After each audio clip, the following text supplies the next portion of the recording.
వెంకటేశ్వర స్వామికి మరియు తిరుపతి వెంకన్న స్వామికి వారి పాదాలకి నమస్కరిస్తూ ఆంధ్రప్రదేశ్ ప్రజలకు హృదయపూర్వక శుభాకాంక్షలు తెలియజేసుకుంటున్నాను. అలానే ముఖ్యమంత్రి చంద్రబాబు నాయుడు గారికి, పవన్ కళ్యాణ్ గారికి నా ప్రత్యేక శుభాకాంక్షలు తెలియజేస్తున్నాను. साथियों, हम सब जानते हैं इंद्रलोक की राजधानी का नाम अमरावती था और अब अमरावती आंध्र प्रदेश की राजधानी है। ये सिर्फ संयोग नहीं है, ये स्वर्ण आंध्रा के निर्माण का भी शुभ संकेत है। स्वर्ण आंध्रा विकसित भारत की राह को मजबूत करेगा और अमरावती स्वर्ण आंध्रा के विजन को ऊर्जा देगी। अमरावती केवलम ओक नगरम का दो,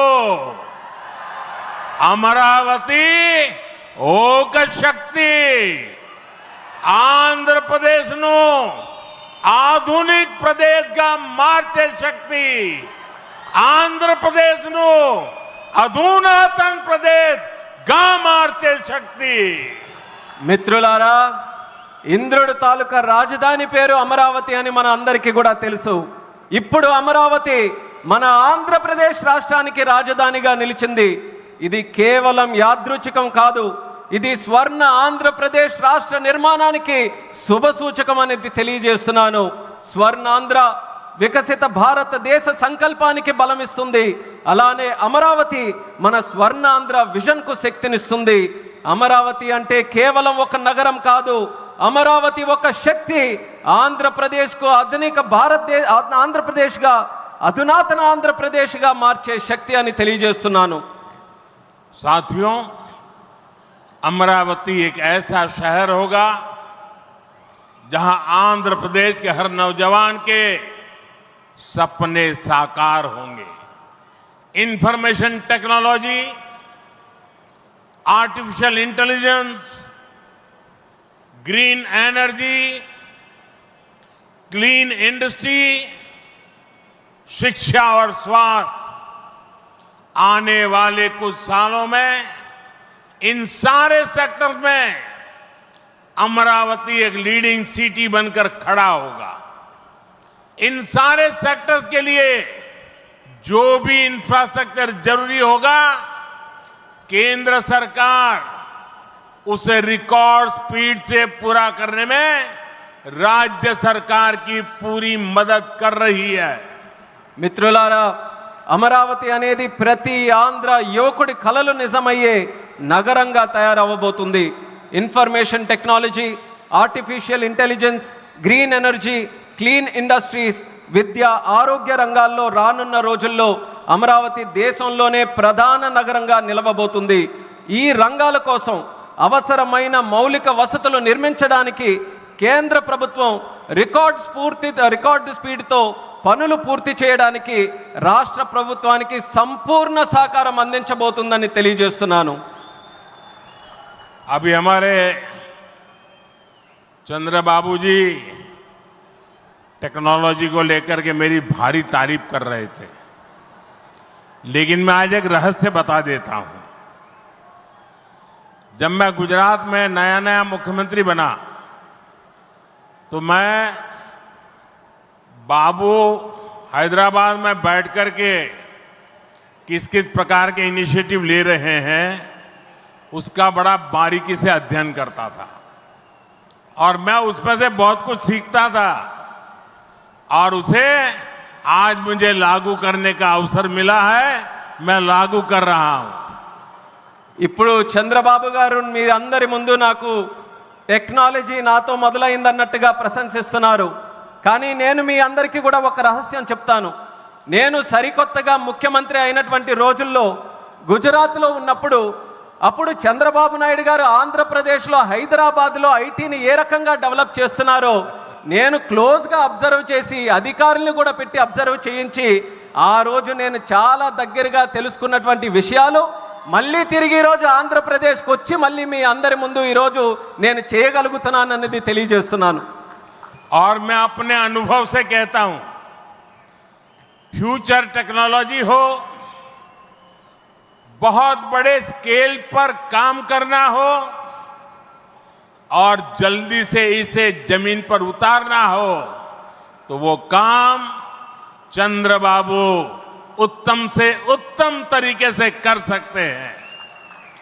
అలాగే నా అనుభవంతో చెప్తున్నాను, పెద్ద స్కేల్లో ప్రాజెక్టులు చేయాలన్నా, తొందరగా అవి పూర్తి చేయాలన్నా, మంచి క్వాలిటీతో అవన్నీ కూడా పూర్తి చేయాలన్నా దేశంలో చంద్రబాబు నాయుడు గారి కంటే దాంట్లో మిన్న మరెవ్వరూ కూడా లేరు అనేది ఈ సభాముఖంగా తెలియజేస్తున్నాను। साथियों, 2015 में मुझे प्रजा राजधानी का शिलान्यास करने का अवसर मिला था। बीते सालों में केंद्र सरकार ने हर प्रकार से अमरावती के लिए मदद दी है। यहां बेसिक इंफ्रास्ट्रक्चर के निर्माण के लिए सभी कदम उठाए गए हैं। अब चंद्रबाबू गारू के नेतृत्व में राज्य सरकार बनने के बाद सारे ग्रह जो लगे थे अब हट गए हैं। यहां विकास कार्यों में तेजी आ गई है। हाई कोर्ट, विधानसभा, सेक्रेटेरिएट, राजभवन, ऐसी कई जरूरी बिल्डिंग बनाने के कामों को भी प्राथमिकता दी जा रही है। మిత్రులారా, 2015లో ప్రజల రాజధానిగా అమరావతికి నేను శంకుస్థాపన చేశాను। గత 10 ఏళ్లలో కేంద్ర ప్రభుత్వం అమరావతికి అన్ని రకాలుగా మద్దతుగా నిలిచింది। ఇక్కడ మౌలిక వసతుల నిర్మాణానికి అవసరమైన ప్రతి అడుగు కూడా వేసింది। ఇప్పుడు చంద్రబాబు నాయుడు గారి నాయకత్వంలో ప్రభుత్వం ఏర్పడిన తర్వాత అభివృద్ధి మరింత వేగంతో ముందుకు వెళ్తుంది। ఇక్కడ హైకోర్టు, అసెంబ్లీ, సచివాలయం, రాజ్భవన్ వంటి అవసరమైన నిర్మాణాలకు ప్రస్తుతం ప్రాధాన్యత ఇస్తుంది। साथियों, एनटीआर गारू ने विकसित आंध्र प्रदेश का सपना देखा था।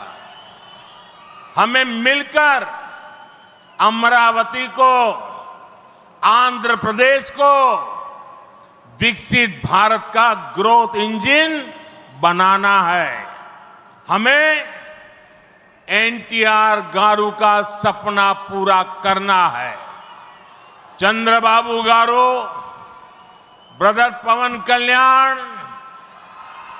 इदी मनमू చెయ్యాలి, ఇది మనమే చెయ్యాలి। మిత్రులారా, ఎన్టీఆర్ గారు వికసిత్ ఆంధ్రప్రదేశ్ కోసం కల కన్నారు। మనమందరం కలిసి అమరావతి మరియు ఆంధ్రప్రదేశ్ని వికసిత భారతదేశానికి గ్రోత్ ఇంజన్గా తయారు చేయాలి। మనం ఎన్టీఆర్ గారి కలల్ని నిజం చేయాలి। నారా చంద్రబాబు నాయుడు గారు, అలాగే సోదరులు పవన్ కళ్యాణ్ గారు, ఇది మనం చేయాలి, ఇది మనమే చేయాలి। साथियों, बीते 10 सालों में भारत ने देश में फिजिकल, डिजिटल और सोशल इंफ्रास्ट्रक्चर पर विशेष बल दिया है। भारत आज दुनिया के उन देशों में शामिल है जहां का इंफ्रास्ट्रक्चर तेज गति से आधुनिक हो रहा है। इसका फायदा आंध्र प्रदेश को भी मिल रहा है। आज भी रेल और रोड से जुड़े हजारों करोड़ के प्रोजेक्ट आंध्र प्रदेश को मिले हैं। మిత్రులారా, గత 10 ఏళ్లలో భారతదేశం ఫిజికల్, డిజిటల్ మరియు సోషల్ ఇన్ఫ్రాస్ట్రక్చర్ పై ప్రత్యేక దృష్టి సారించింది। ఇప్పుడు భారత్ ప్రపంచంలో అత్యంత వేగంగా మౌలిక వసతులు అభివృద్ధి చెందుతున్నటువంటి దేశాల్లో ఒకటిగా నిలుచుంది। ఇది ఆంధ్రప్రదేశ్కు కూడా ప్రయోజనంగా మారబోతుంది। ఈ రోజు కూడా రైల్ మరియు రోడ్డు ప్రాజెక్టులలో రాష్ట్రానికి వేల కోట్ల రూపాయలు కేంద్రం తరపున అందించడం జరుగుతుంది। यहां आंध्र प्रदेश में कनेक्टिविटी का नया अध्याय लिखा जा रहा है। इन प्रोजेक्ट से एक जिले से दूसरे जिले की कनेक्टिविटी बढ़ेगी, आसपास के राज्यों से कनेक्टिविटी बेहतर होगी। इससे किसानों के लिए बड़े बाजार तक फसल पहुंचाना आसान होगा और उद्योगों के लिए भी सुविधा होगी। टूरिज्म सेक्टर को और तीर्थ यात्राओं को बल मिलेगा। जैसे रेनीगुंटा नायडूपेटा हाईवे से तिरुपति बालाजी के दर्शन आसान होंगे। लोग बहुत कम समय में वेंकटेश्वर स्वामी के दर्शन कर पाएंगे। ఆంధ్రప్రదేశ్లో కనెక్టివిటీకి ఒక కొత్త అధ్యాయం మొదలవ్వబోతుంది. ఈ ప్రాజెక్టులతో ఒక జిల్లాకు మరొక జిల్లాకు కనెక్టివిటీ పెరుగుతుంది. పక్క రాష్ట్రాలతో కూడా అనుసంధానం ఏదైతే ఉందో అది కూడా మెరుగు కాబోతుంది. ఈ ప్రాజెక్టుల వల్ల రైతులకి పెద్ద మార్కెట్లకు తక్కువ సమయంలో తమ పంటని తీసుకొని వెళ్ళడానికి సులభం అవుతుంది. అలాగే ఉద్యోగస్తులు మరియు పారిశ్రామికులు కూడా సౌకర్యం కలుగుతుంది. పర్యాటకం, తీర్థయాత్రలకి ఆ రంగాలకి కూడా ఉపయోగపడుతుంది.